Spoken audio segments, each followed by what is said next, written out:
Revista Espírita. Agosto de 1858. Artigo: Habitações em Júpiter.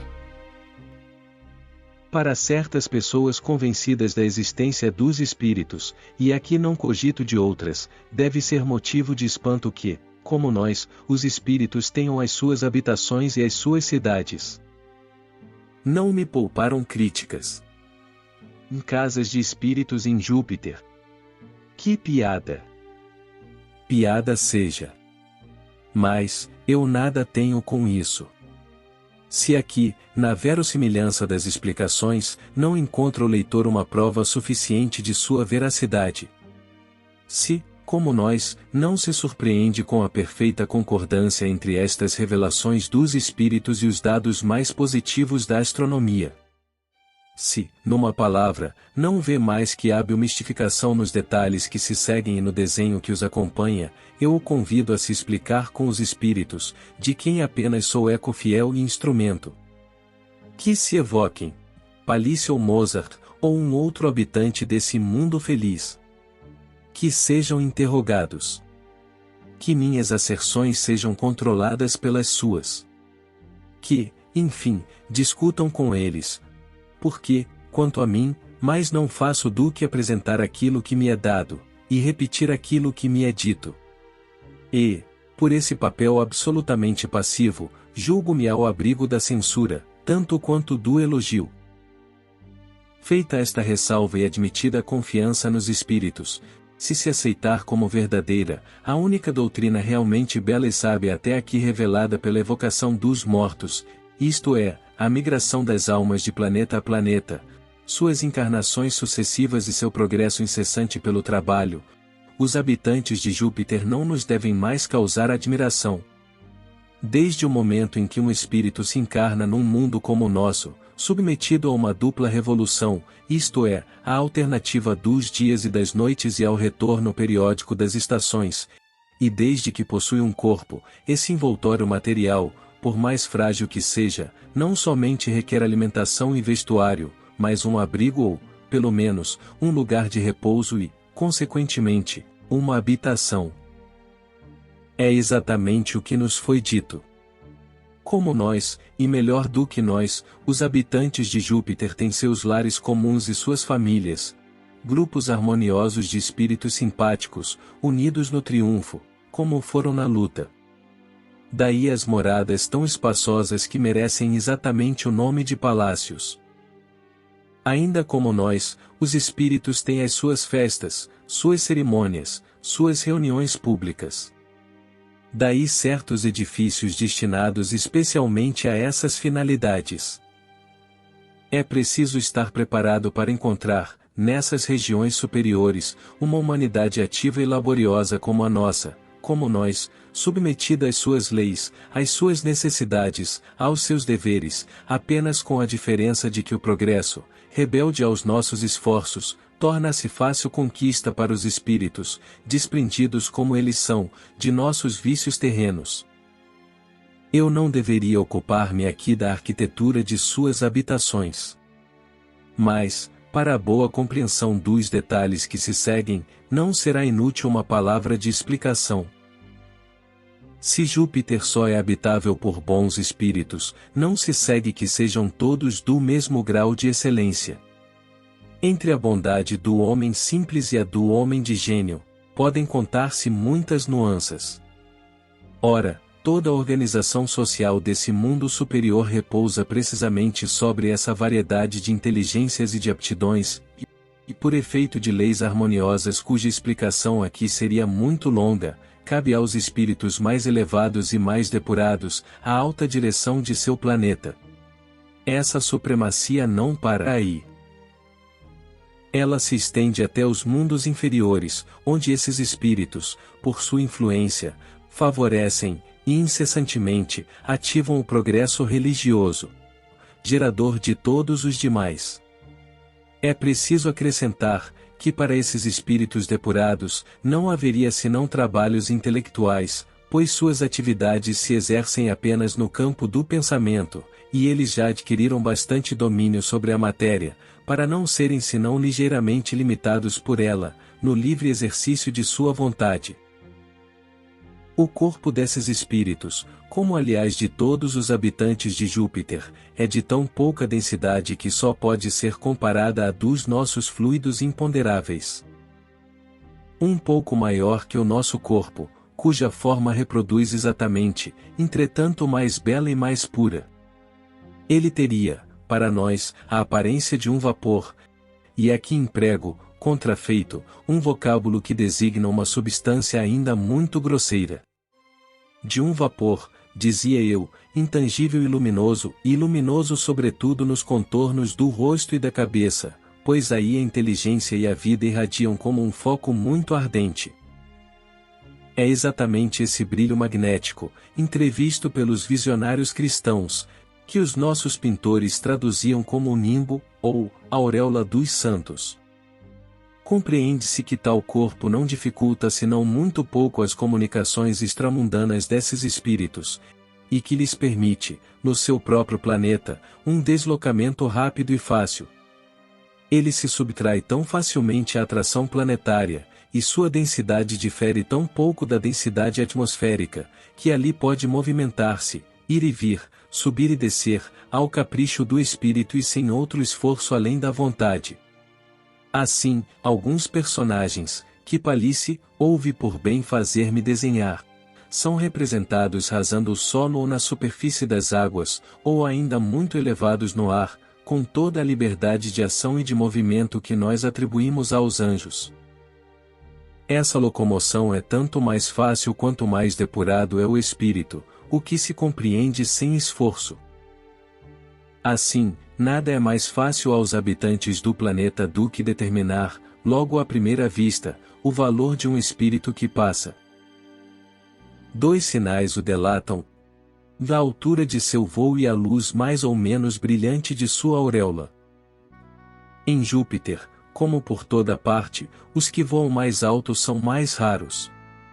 Abaixo deles existem várias categorias de espíritos inferiores, quer em virtude, quer em poder, mas naturalmente livres para os igualar um dia, pelo aperfeiçoamento. Escalonados e classificados segundo os seus méritos, dedicam-se mais particularmente aos trabalhos que interessam ao próprio planeta e não exercem sobre os mundos inferiores a autoridade todo-poderosa dos primeiros. É verdade que respondem a uma evocação com revelações sábias e boas, mas, pela pressa que demonstram em nos deixar, como pelo laconismo de suas respostas, compreende-se facilmente que têm alhures muito o que fazer, e que ainda não se encontram suficientemente desembaraçados a fim de poderem irradiar, simultaneamente, em dois pontos tão distantes um do outro. Enfim, seguindo os menos perfeitos desses espíritos, mas deles separados por um abismo, vêm os animais que, como únicos criados e únicos operários do planeta, merecem referência muito especial. Se designamos pelo nome de animais os seres bizarros que ocupam os limites inferiores da escala, é que os próprios espíritos admitiram o uso, e ainda porque a nossa linguagem não possui um termo mais adequado. Essa designação os degrada bastante e, entretanto, chamá-los homens, seria elevá-los demais. São, na verdade, espíritos destinados à animalidade, talvez por longo tempo, talvez para sempre, pois nesse ponto os espíritos não estão todos de acordo e a solução do problema parece pertencer a mundos mais elevados que Júpiter. Contudo, seja qual for o seu futuro, não há equívoco quanto ao seu passado. Tais espíritos, antes de irem para lá, migraram, seguidamente, em nossos mundos inferiores, do corpo de um, ou de outro animal, por uma escala de aperfeiçoamento perfeitamente graduada. O estudo atento de nossos animais terrestres, seus costumes, seus caracteres individuais, sua ferocidade longe do homem e sua domesticação lenta, mas sempre possível, tudo indica suficientemente a realidade dessa ascensão animal. Assim, para qualquer lado que nos voltemos, a harmonia do universo se resume sempre numa lei única, do progresso por toda parte para todos, para o animal como para a planta como para o mineral.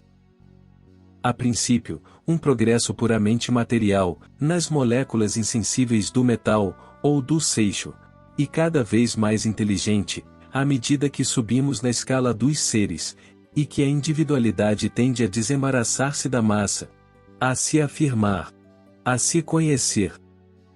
Esse pensamento é elevado e consolador, como nunca havia sido, porque nos prova que nada é sacrificado, que a recompensa é sempre proporcional ao progresso realizado. Por exemplo, o devotamento do cão que morre por seu dono, não é estéril para o seu espírito, pois terá seu justo salário além deste mundo.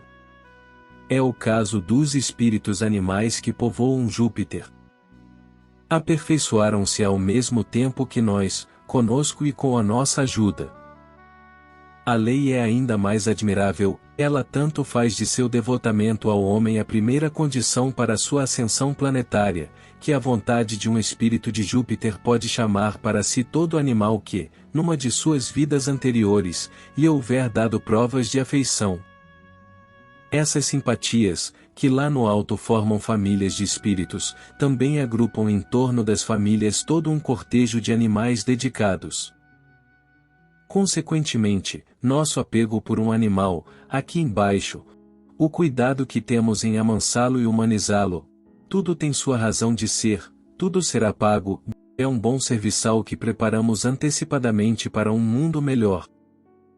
Será assim um operário, pois aos seus semelhantes fica reservado todo o trabalho material, todo o esforço corporal, carga ou construção, semeadura ou colheita. Para tudo isto a suprema inteligência preparou um corpo que participa simultaneamente das vantagens do animal e das do homem. Podemos fazer uma ideia por um esboço de Palisse, representando alguns desses animais muito entretidos a jogar bola. A melhor comparação que poderia fazer seria com os faunos e os sátiros da fábula.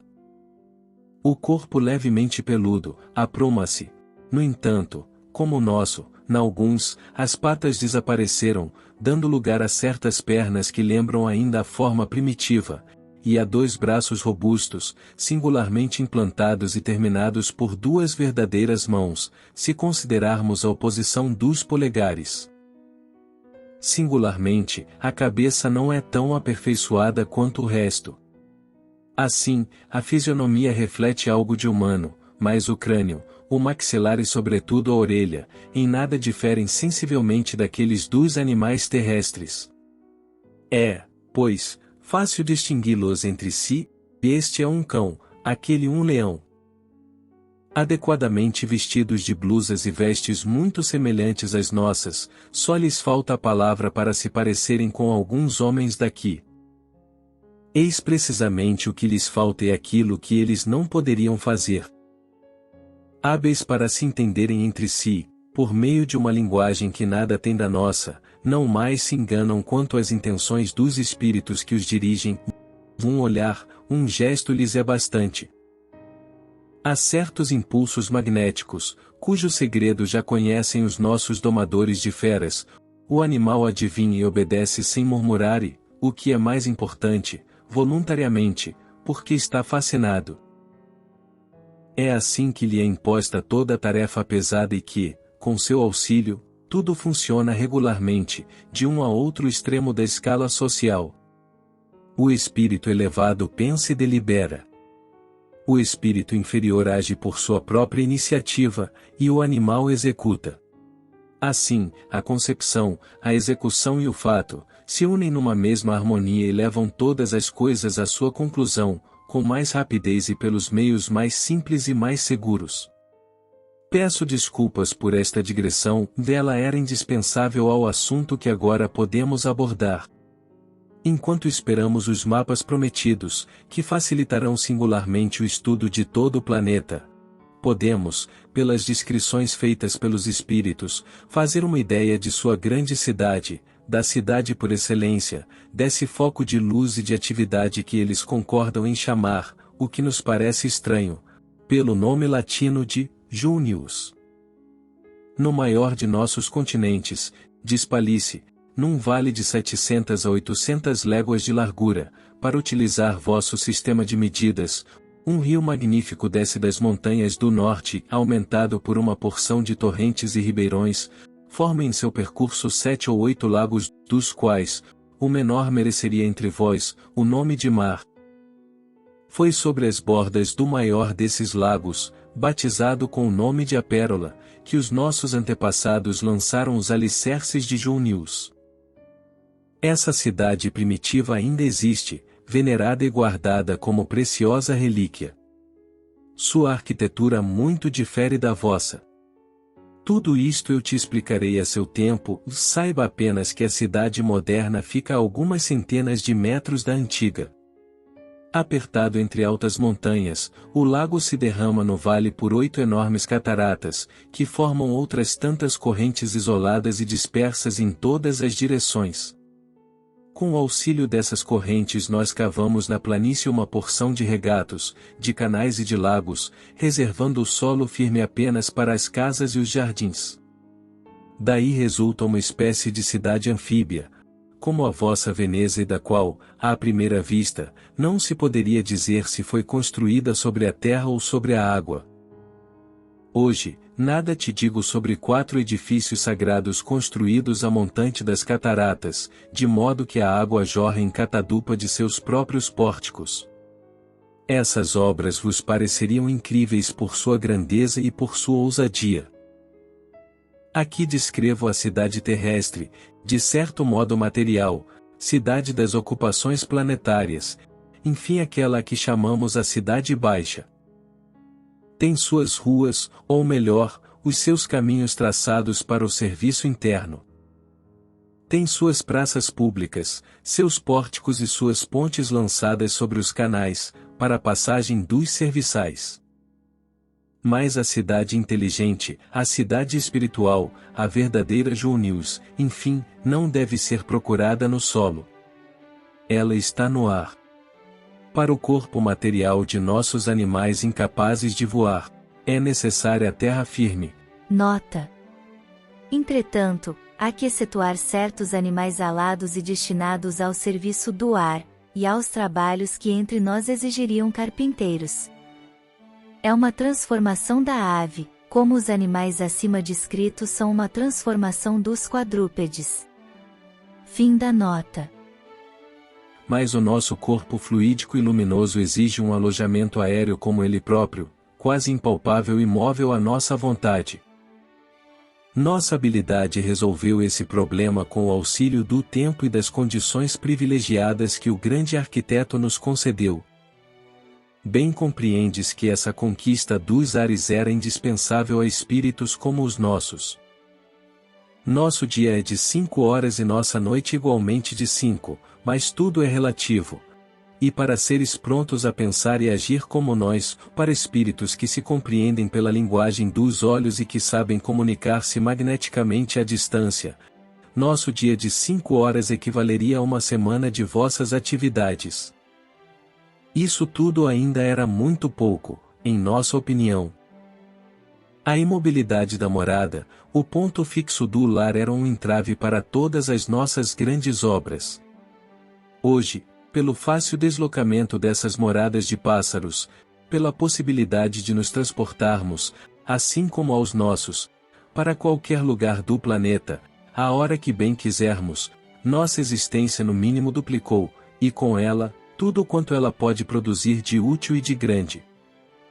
Em certas épocas do ano, acrescenta o espírito, em certas festas, por exemplo, verás aqui o céu obscurecido pela nuvem de habitações que vem de todos os pontos do horizonte. É um curioso ajuntamento de moradias esbeltas, graciosas, leves, de todas as formas, de todas as cores, equilibradas em diversas alturas e continuamente em marcha, da cidade baixa para a cidade celeste.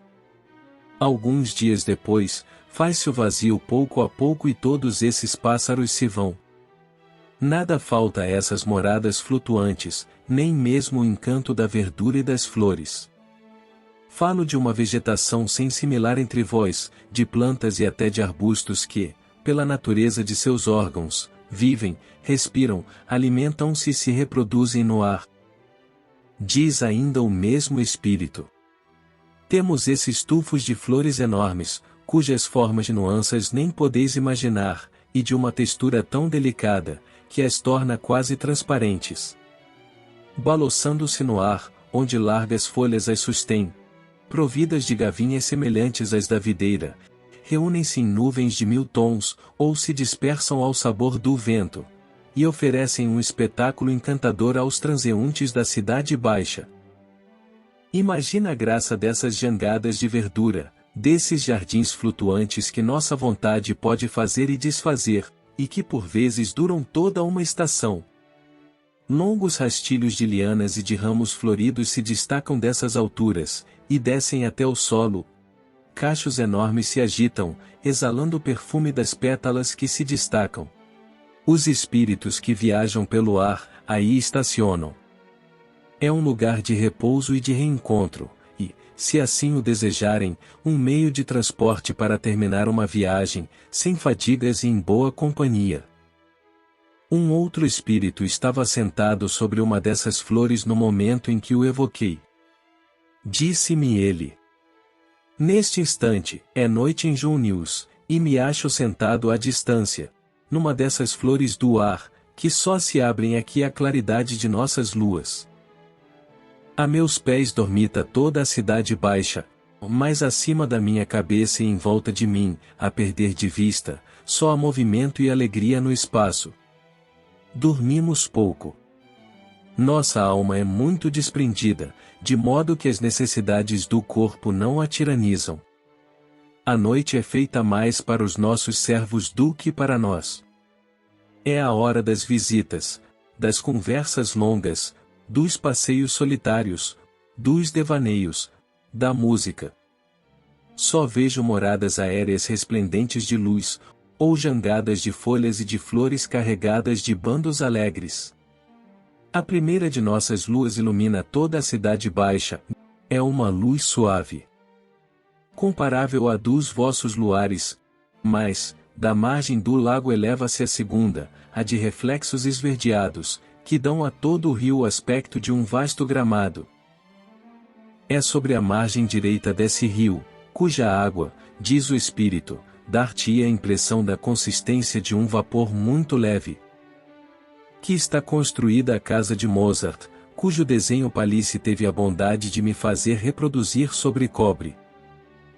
Nota: a densidade de Júpiter é de 0,23, ou seja, pouco mais ou menos 1/4 da densidade da Terra. Tudo quanto o Espírito diz aqui é muito verossímil.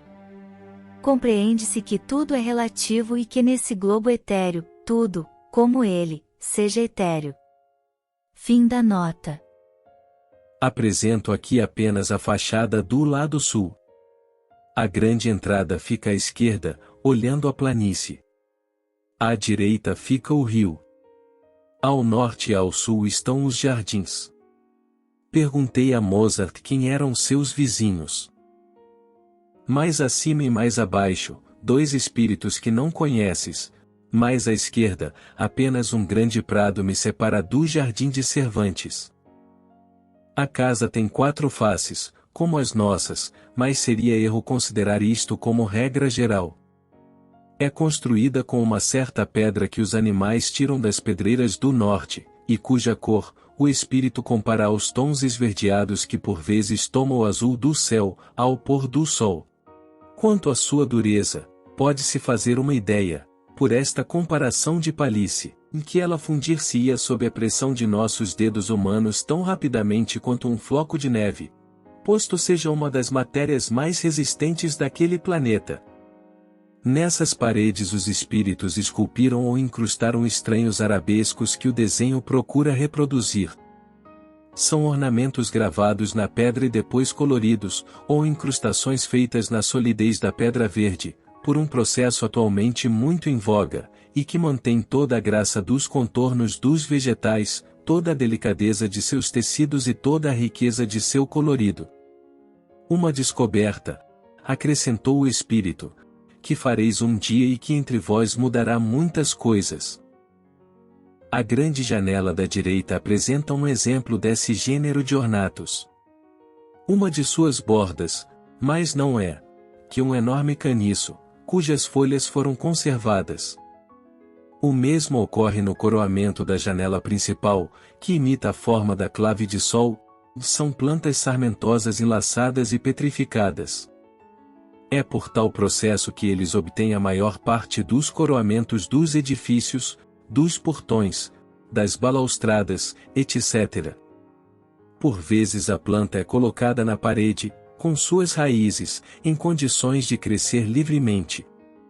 Ela cresce, desenvolve-se, suas flores se espalham ao acaso, e o artista não as petrifica no lugar senão quando adquiriram todo o desenvolvimento desejado para a ornamentação do edifício.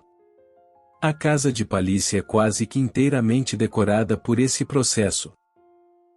Inicialmente destinado só aos móveis, depois aos batentes das portas e das janelas, esse gênero de ornamento aperfeiçoou-se pouco a pouco, e acabou por invadir toda a arquitetura. Hoje não são petrificados apenas as flores e os arbustos, mas as próprias árvores, da raiz até a copa. Os palácios, como outros edifícios, praticamente não têm outras colunas. Uma petrificação da mesma natureza serve também à decoração das janelas. Flores ou folhas muito grandes são habilmente despojadas de sua parte carnuda.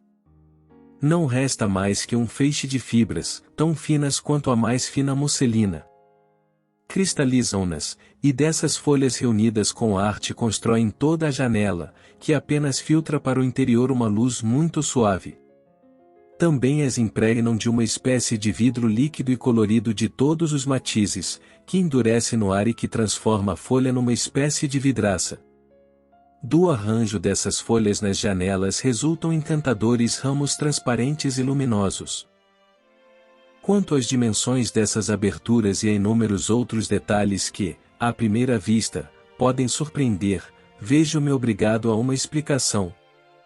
A história da arquitetura em Júpiter exigiria um volume inteiro. Também desisto de falar no mobiliário, para me restringir, aqui, à disposição geral da casa. Depois do que precede, o leitor deve ter compreendido que a casa do continente não deve ser para o espírito mais que uma espécie de pousada. A cidade baixa quase que só é frequentada por espíritos de segunda categoria, encarregados dos interesses planetários, da agricultura, por exemplo, ou das trocas e da boa ordem que deve ser mantida entre os serviçais. Assim, todas as casas que estão no solo, geralmente dispõem de um pavimento térreo e um superior. O térreo destinado aos espíritos que atuam sob a direção do Senhor, também acessível aos animais, o outro reservado unicamente ao espírito, que aí mora apenas ocasionalmente. Eis o que explica o fato de vermos nas diversas casas de Júpiter, nesta, por exemplo, como na de Zoroastro, uma escadaria e até uma rampa. Aquele que rasa a água, como uma andorinha e que pode correr sobre as hastes do trigo sem curvá-las, pode perfeitamente dispensar a escadaria e a rampa para penetrar na sua casa. Mas os espíritos inferiores não têm o voo tão fácil. Não se elevam senão por movimentos irregulares e nem sempre a rampa lhes é inútil. Enfim, a escadaria é de absoluta necessidade para os animais serviçais, que apenas andam como nós.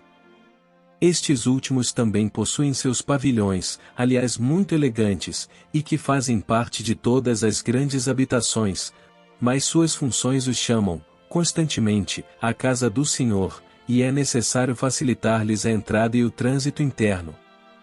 Daí essas construções originais, cuja base assemelha-se aos nossos edifícios terrestres, e dos quais diferem inteiramente na parte superior. Esta se distingue por uma originalidade que seríamos absolutamente incapazes de imitar. É uma espécie de flecha aérea que balança no topo do edifício, acima da grande janela e de seu original coroamento. A essa gávea delicada e fácil de deslocar está determinado, entretanto, no pensamento do artista, permanecer no lugar que lhe foi definido porque, sem repousar em coisa alguma no frontão, completa-lhe a decoração. Lamentavelmente a dimensão da prancha não permitiu encontrar espaço para ela. Quanto à morada aérea de Mozart, cabe aqui apenas constatar a sua existência.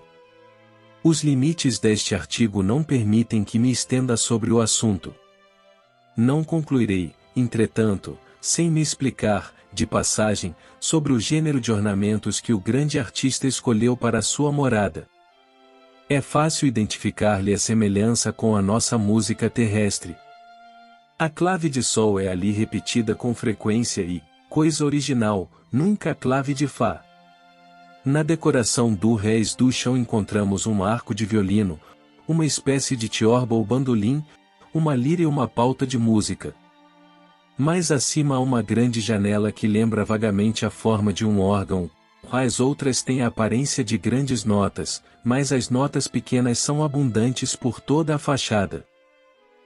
Seria erro concluir que a música de Júpiter seja comparável à nossa e que se represente pelos mesmos sinais. Mozart explicou-se sobre isto, de maneira a não deixar dúvidas.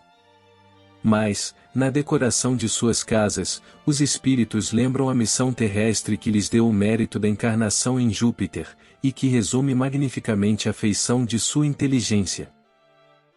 Assim, na casa de Zoroastro são os astros e a chama que constituem todos os elementos decorativos. Além disto, parece que esse simbolismo tem suas regras e seus segredos. Esses ornamentos todos não se dispõem ao acaso.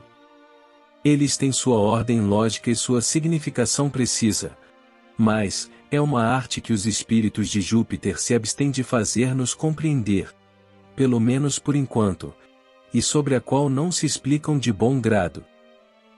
Nossos antigos arquitetos também empregavam o simbolismo na decoração de suas catedrais.